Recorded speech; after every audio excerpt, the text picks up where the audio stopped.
Good afternoon, I'm Rob Boskamp, and you're listening to South Texas Midday.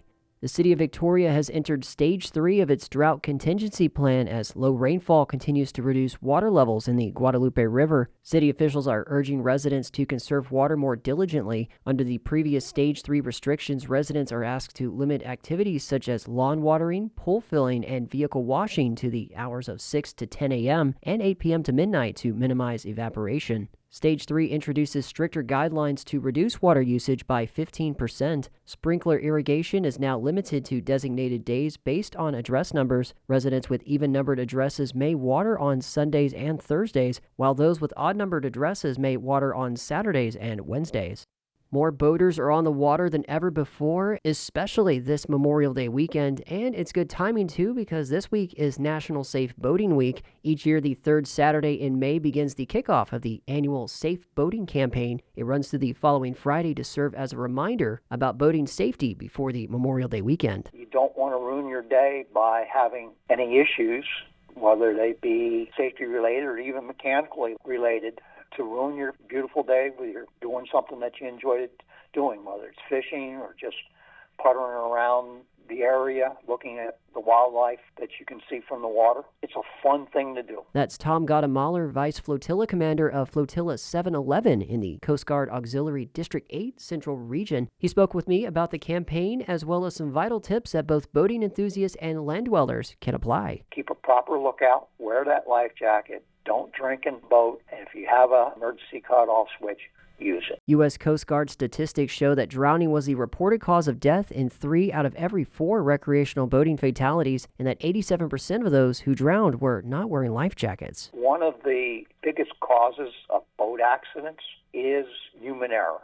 So you can't leave the human factor out of boating safety. And one of the best ways to prevent human error is to make sure that you're keeping a proper lookout while you're on the water. You're always looking where you're going, and if you're going to turn, you want to look to make sure that it's clear if you make the turn, and every once in a while look behind you, because the danger may be coming from behind you. For the annual campaign, the National Safe Boating Council encourages people on land and sea to share about responsible boating via social media, outreach events, vessel safety checks, and more. And the information is not just something that you can apply only on the water. They can make sure that if they have a friend who is a boater, might mention to them, when a friend says, hey, I'm going to go out fishing tomorrow, you might want to say to them, hey, tell me where you're going and when you expect to get back. Give me a float plan. So if you don't get back when you say you're going to get back, I can call somebody. The campaign continues tonight at Whataburger Field as both the Coast Guard Sector Corpus Christi and the local Coast Guard Auxiliary will be at the Corpus Christi Hooks game at 6:35 p.m. tonight. And coming up after South Texas Midday, you can hear my full interview with Tom Gautam about National Safe Boating Week in our latest episode of KEDT Community Focus.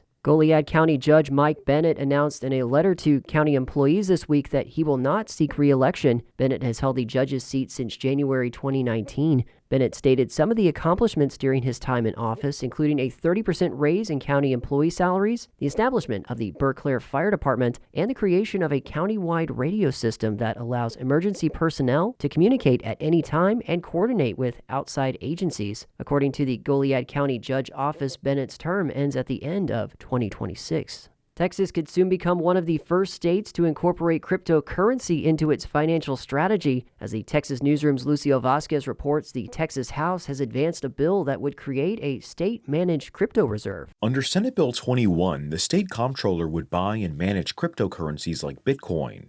Only assets with a market cap of at least $500 billion over 2 years will be considered, meaning Bitcoin would likely be the only viable option for now. Bitcoin is now one of the most valuable assets in the world. Brian Morgenstern is a board member of the Texas Blockchain Council. He says crypto could help shield the state's money against inflation and market swings. The trend for Bitcoin over the course of its lifespan has always been up and to the right. The crypto reserve would be subject to third-party audits, with reports going to lawmakers every 2 years. The bill now heads to Governor Greg Abbott's desk for approval. I'm Lucio Vasquez in Houston. The Texas House and Senate have worked out a deal to increase funding for public education. The Senate committee's substitute for House Bill 2 would spend more than $8 billion on public schools, more than half of which would go to pay raises for teachers. Representative Brad Buckley chairs the House Public Education Committee. We said from the very beginning we wanted to drive dollars to the classroom. This bill is about the classroom. It's about safe schools. It's about early education, early literacy and numeracy to make sure those kids learn more. It's about career and technical education. And then it's about investing in our teachers. The agreement comes on the heels of Governor Greg Abbott signing into law a bill that would create the nation's largest program to use public funding for private school vouchers. A Texas House investigation last year reported that Panhandle wildfires are growing in size and frequency after the state's largest recorded fire burned more than 1 million acres in early 2024. That's putting strains on rural fire departments, many of which are manned by volunteers. KTTZ's Brad Burt reports a bill to bring funding and equipment for these departments is now headed for Governor Abbott's desk. Senate Bill 34, authored by Midland Republican Senator Kevin Sparks, would increase grant funding for volunteer fire departments and coordinate the communication and equipment needs between state and local emergency responders.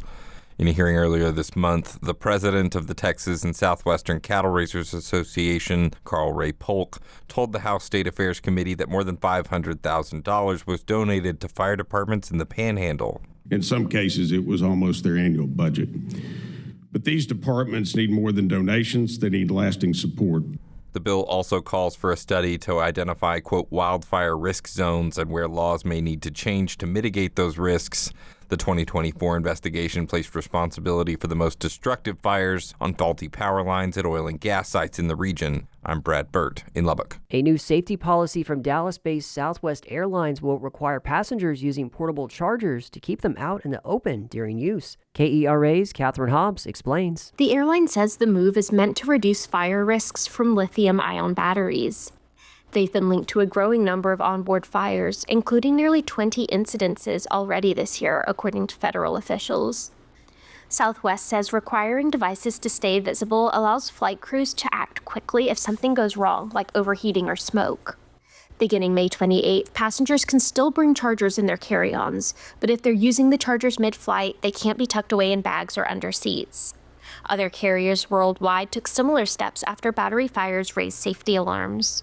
I'm Catherine Hobbs in Dallas. Meanwhile, back in Corpus Christi, construction work has closed West Broadway Street between Northport Avenue and Peabody Avenue. The closure is expected to be completed by mid-July. The work is part of waterline replacements in the area, which began in December and should be completed by May 2026. Cameron County is chipping in $500,000 to fix a massive sinkhole in the city of Combs. The sinkhole is located off of Business 77, and city leaders say the hole already broke a water and sewer line. The city has already spent $500,000 to fix it. The sinkhole popped up mid-last month as a result of flooding in the area from March's rainstorms. The city is reporting all expenses to FEMA, and funds approved by the county for the sinkhole will be coming from previously allocated pandemic-era funds. City officials said the sinkhole should be repaired by June 1st.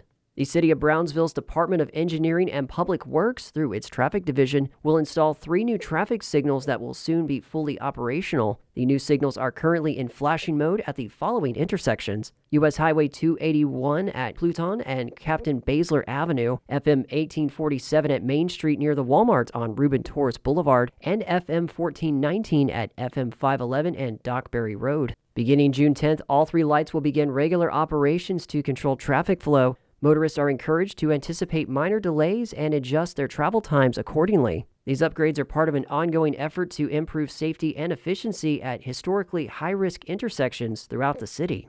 A measure to protect utility workers against assault or harassment on the job has passed the Texas House on a strong bipartisan vote. Houston Senator Carol Alvarado authored Senate Bill 482. Representative Sam Harless of Spring sponsored it in the House. If you lived in Houston during Hurricane Beryl, you would not believe what happened. We had to send police out with our linemen to restore electricity because they were getting threatened. This bill should get a unanimous vote on this House floor, because if it was your power, you would want it back on as soon as possible. The bill would increase the penalty for assault on a utility worker from a Class A misdemeanor to a third-degree felony. It also increases the penalty for harassment of a utility worker from a Class B misdemeanor to a Class A misdemeanor. Visitors to Lake Corpus Christi State Park can now enjoy improved access to some of its most popular areas, including the birding and educational zone and the historic castle, which was built in the 1930s. Phillips 66 funded the resurfacing and the extension of a popular interpretive trail, which now leads all the way to this key area of the park. Previously, the trail ended in a rough, grassy patch with no clear path forward, offering limited access for visitors. Earlier this week, Lake Corpus Christi staff, Texas Parks and Wildlife Foundation, and Phillips 66 celebrated the new trail, marking the occasion with the installation of the final trail signs. And the Texas State Aquarium has officially been voted the number 3 best aquarium in North America by USA Today's 10 Best Reader's Choice Awards. This recognition comes during a milestone 35th anniversary after 7 nominations in the 10 Best competition. This marks the first time that the aquarium has climbed into the top 3 rankings. The aquarium is the largest in Texas, and it also leads the nation's largest coastal wildlife rescue program. And that is the latest news and information on South Texas Midday. I'm Rob Boskamp. Your community arts calendar and more is on the way.